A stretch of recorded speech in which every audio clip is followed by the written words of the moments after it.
Good afternoon, my name is Peter Ginger and we are Myers Davison Ginger Independent Financial Planners. Okay, so the next situation is James. He has a business. He was hoping to get enough money for the business when he sold it to fund his retirement.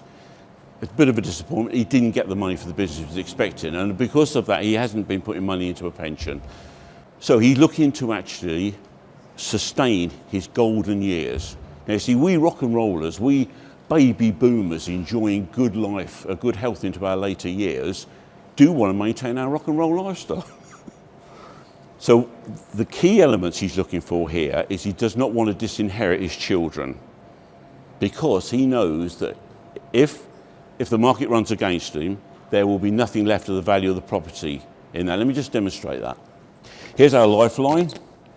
So let's say Richard lives to 100, then the property will be retained by him until he's 100.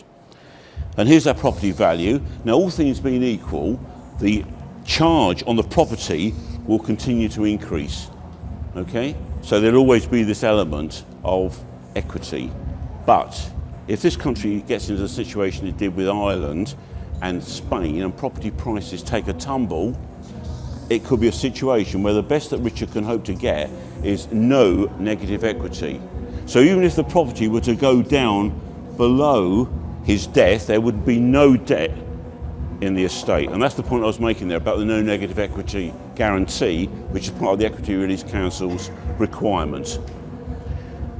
So what Richard is looking to do, he said, I need to ring fence some money within the value of the property. So what we do, we look for a provider who will put a floor in on the property value.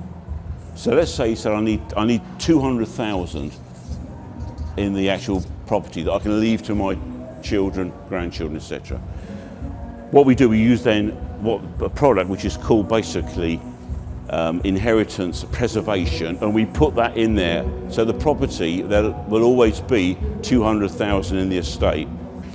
The situation we've got in this country now, and that was from a very recent copy of the I-paper, the average pension pot in this country is £50,000. £50,000 will get you an annuity of about £190 a month before tax.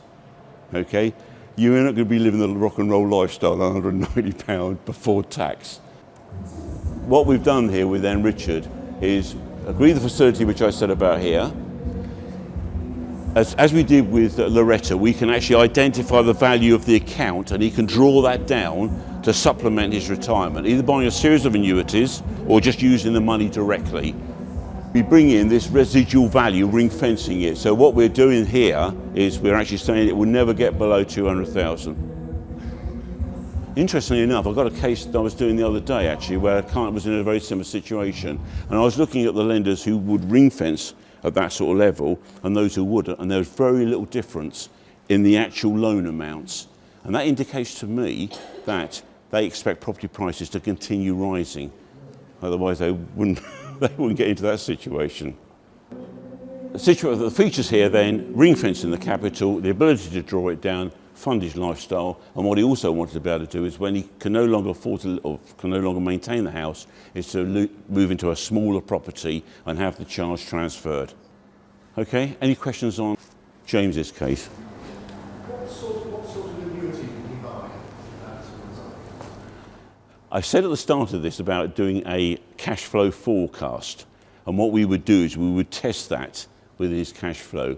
James has got a little bit of money from the business, so we try and maintain his business property relief within that, and we would look at different annuity rates. Right at the moment, as you know, annuities are very poor value. That's a fair point. Would you recommend something else instead of annuity? Would you improve like shares? Depends on James's attitude to investment risk. You've gone right across the risk spectrum there.